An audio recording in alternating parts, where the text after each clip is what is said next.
A story now of a Brampton mother's fight to give her 6-year-old son a voice. He has autism and is nonverbal, and the only way he can communicate is with his iPad, but his school has been refusing to let him use it in class.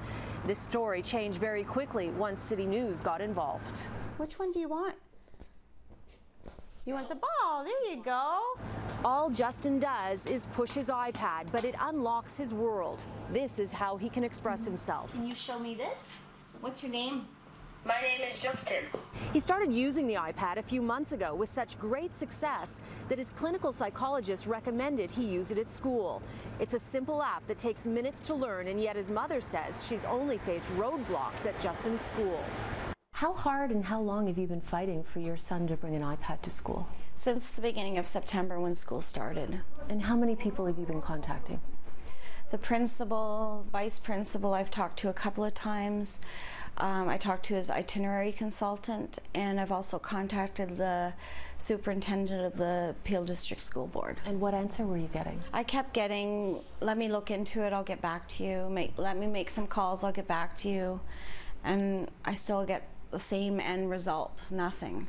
CityNews called the Peel District School Board, and within 2 hours, there was a sudden reversal. Tara received a phone call from the principal who said Justin could bring his iPad to class.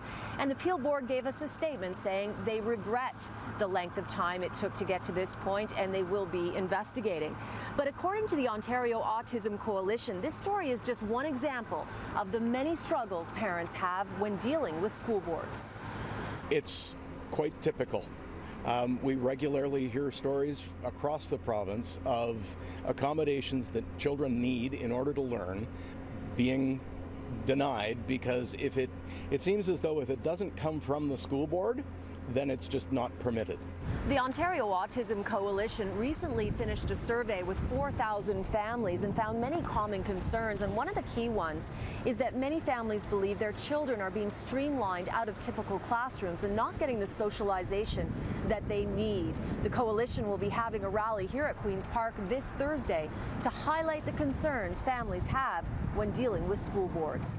Cynthia Mulligan, City News.